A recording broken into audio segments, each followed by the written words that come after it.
Welcome to easy economics. चलिए start करते हैं। Now it's question time. अभी ये जो चैप्टर है, second chapter of class 11th, इसमें जितनी भी वीडियोस थी मैंने आई थिंक 8 वीडियोस हैं। इसमें सारा सिलेबस आपका कवर हो चुका है, ठीक है। और अब जो है ये क्वेश्चन टाइम में मैं कुछ क्वेश्चन सेलेक्टिवली लाई हूँ जो नोट्स के बेसिस पर हैं और मोस्ट इम्पॉर्टेंट क्वेश्चंस हैं। और एक चीज़ मैं बोलना चाहूँगी कि आप जो है पूरा चैप्टर फिर भी रीड करिए, थॉरो रीडिंग करिए, ताकि एक आपका ना विजन फिर बनता है, तैयार होता है कि आप नोट्स तो आपने पढ़ लिए, समझ लिए, और इसके समझने से आपको चैप्टर बहुत आसानी से समझ में आ जाएगा। बट जो डिटेल्ड आंसर है उसके लिए आपको थोड़ा स्टफ तो चाहिए ही होता है, इसलिए थॉरो रीडिंग बहुत ज़रूरी है चैप्टर्स की। बट नोट्स आपको बहुत स्पेसिफिकली बताते हैं कि भाई किस चीज़ पे आपको फोकस करना है, ठीक है। और सारे क्वेश्चन लगभग नोट्स पे ही बेस्ड होते हैं, और ये क्वेश्चन तो मैं आपको करवा ही रही हूँ, लेकिन आप खुद भी सारे क्वेश्चन पढ़िए और उनको सॉल्व करिएगा। Now I am going to start. Listen carefully. Differentiate between substitute and complementary good. जैसा कि वीडियो में डिस्कस किया था, सब्स्टिट्यूट गुड कौन सी होती है, जो कि एक दूसरे के जगह यूज की जा सकती है, और कॉम्प्लीमेंट्री गुड जो एक साथ यूज हो सकती हैं, एक साथ ही यूज होती हैं ये, जैसे कि पेट्रोल और कार है, ठीक है।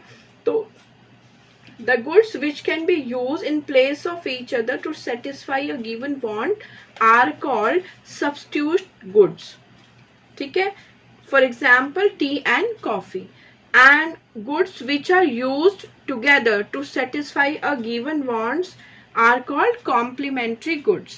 इनको हम complementary good कहेंगे जो एक साथ यूज होते हैं। सॉरी।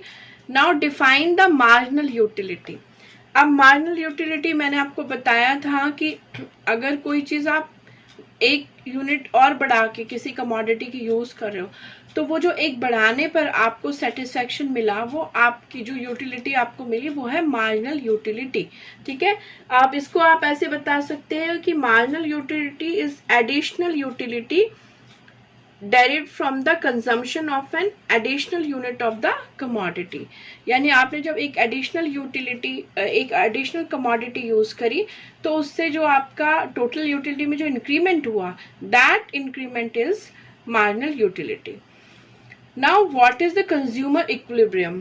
कंज्यूमर इक्विलिब्रियम में क्या है कि हमारा कंज्यूमर का एक ऐसा स्टेट है जो नो चेंज स्टेट है, वहां पर उसको मैक्सिमम सेटिस्फेक्शन मिल रहा है, उससे पीछे जाने पर भी वो कम सेटिस्फाइड है, और आगे जाने पर उसका सेटिस्फेक्शन लेवल उल्टा घट रहा है, क्योंकि उसको खर्चा करना पड़ा पर सेटिस्फेक्शन लेवल बढ़ नहीं रहा, तो एक्चुअल में जो है वो घटता है।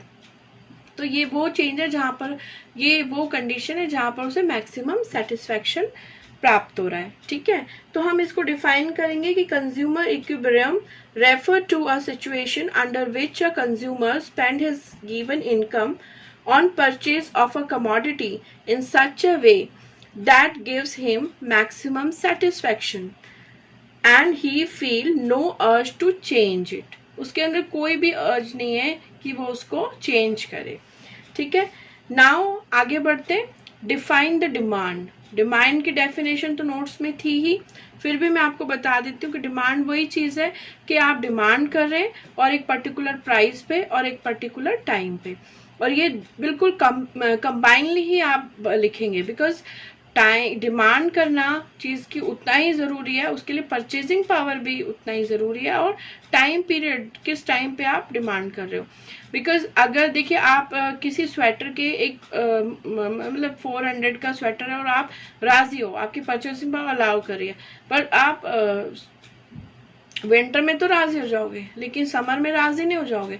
आप कहोगे समर में तो इसका कोई रिक्वायरमेंट ही नहीं है, अगर मुझे सस्ता नहीं मिलेगा मैं क्यों खरीदूं, तो वो वाली बात है। तो time period is also very important thing, ठीक है, when you are defining the demand.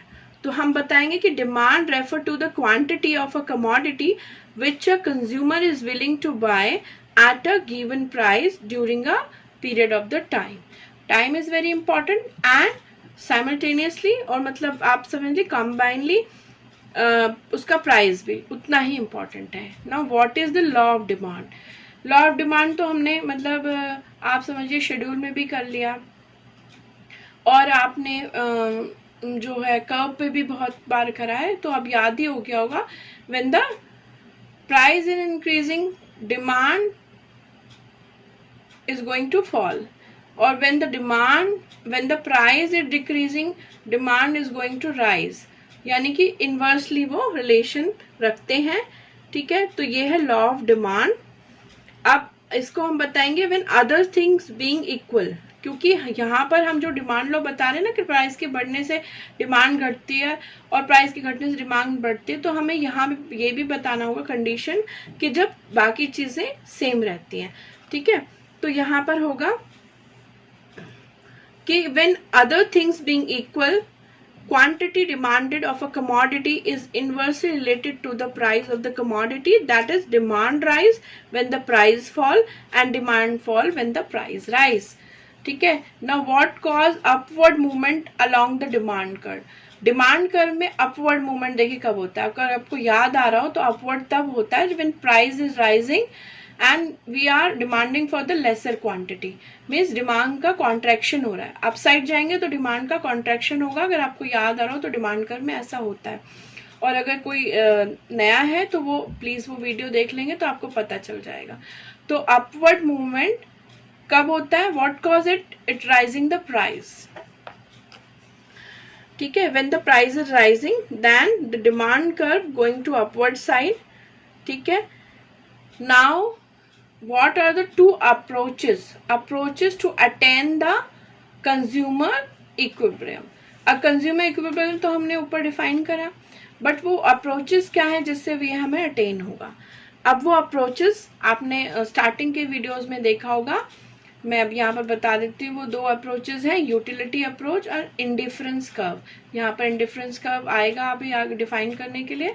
Utility approach का मतलब ये है कि when you are getting more and more quantity, ठीक है, your satisfaction is continuously increasing and at the maximum level when consumer no need to buy another quantity, that is the point is consumer equilibrium।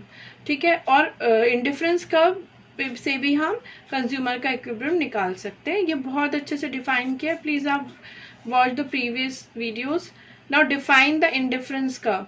Indifference curve क्या होता है, ये एक ऐसा curve है जहां पर हम जो कंज्यूमर है वो डिफरेंट कॉम्बिनेशन बनाता है टू गुड्स के। एक में एक की क्वांटिटी ज्यादा होती है, दूसरे में दूसरी क्वांटिटी ज्यादा होती है, तो डिफरेंट कॉम्बिनेशन बना लेता है कि और उन सभी कॉम्बिनेशन में उसको सेम सेटिस्फेक्शन मिल रहा होता है। ठीक है, तो ये उसके combination of goods which are giving the same satisfaction level, that is called the indifference curve. ठीक है, और इस इंडिफरेंस कर्व पे ना जहां भी आपका कंज्यूमर का बजट लाइन टच कर जाएगी, टेंजेंट होगी इंडिफरेंस कर्व पे, वही जो पर्टिकुलर कॉम्बिनेशन है वो कंज्यूमर परचेज कर लेगा, क्योंकि सेटिस्फेक्शन तो सब में बराबर है, बट उसके अफोर्डेबिलिटी लेवल को जो सूट करेगा वो खरीदेगा तो वही। ठीक है, now price elasticity of demand. Demand की जो इलास्टिसिटी है प्राइस वाली, जो प्राइस से अफेक्टेड होती है वो, तो उस में mid point of a straight line demand curve, यानी कि जो डिमांड कर्व जो 45 डिग्री की लाइन थी सीधी वाली, ठीक है, उसमें मिड पॉइंट पे क्या इलास्टिसिटी होगी, तो मिड पॉइंट पे elasticity of the demand of price is 1, वो हमेशा 1 ही है।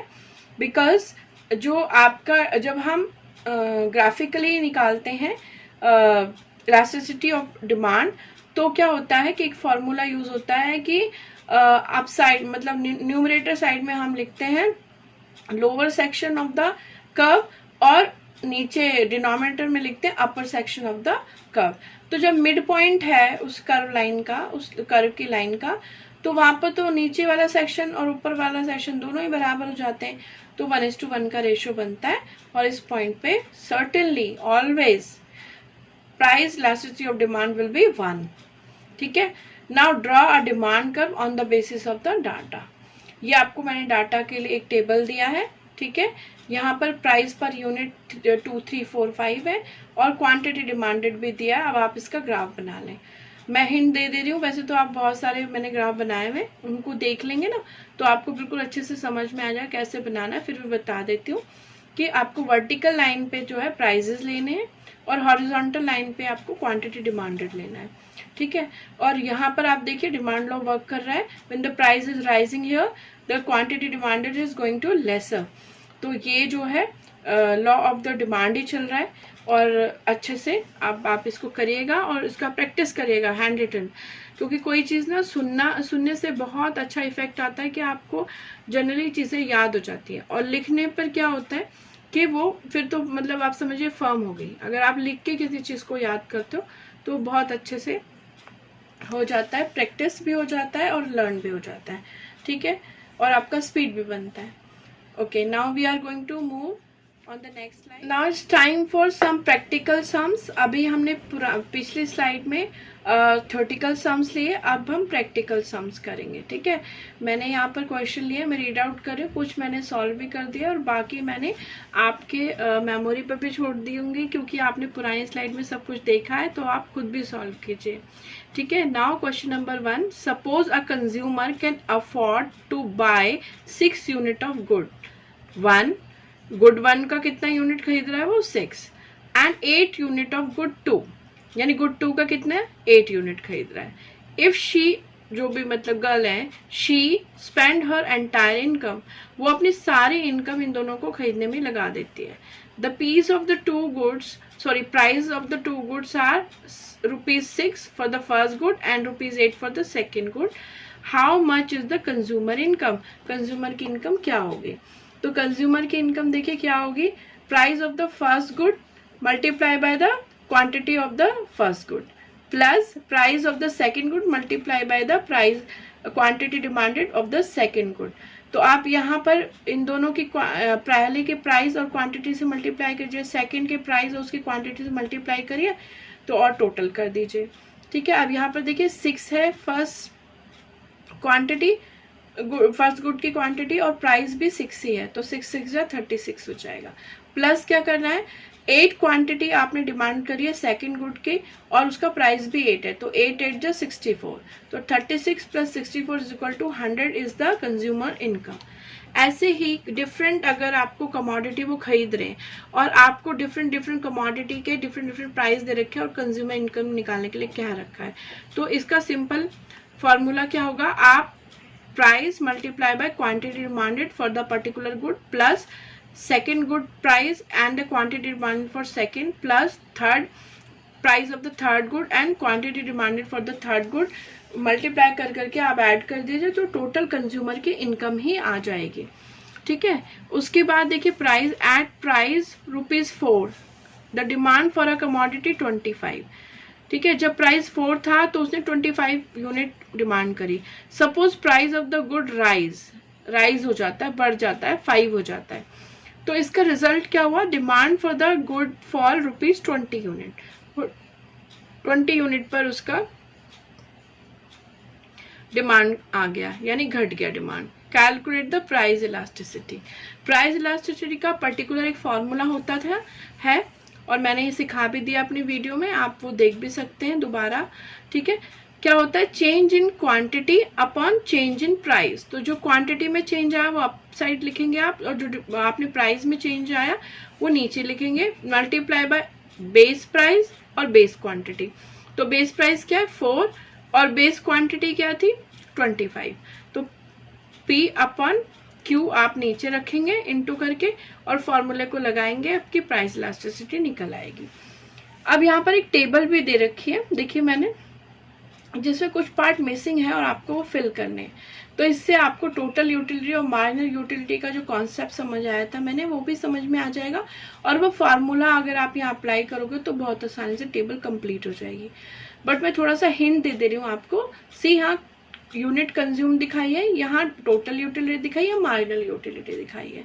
अब यहाँ पर देखिए फर्स्ट यूनिट अगर आप यूज करें, टोटल यूटिलिटी आपको मिल रही है 9, ठीक है। मार्जिनल यूटिलिटी भी 9 ही होगी, क्योंकि एक यूनिट पर मतलब एक दूसरी नई यूनिट यूज करने से जो भी लेवल ऑफ यूटिलिटी आपको मिला वो मार्जिनल यूटिलिटी होती है। तो यहाँ तो टोटल पहले ही चीज यूज करी, टोटल यूटिलिटी भी उतनी और मार्जिनल भी उतनी।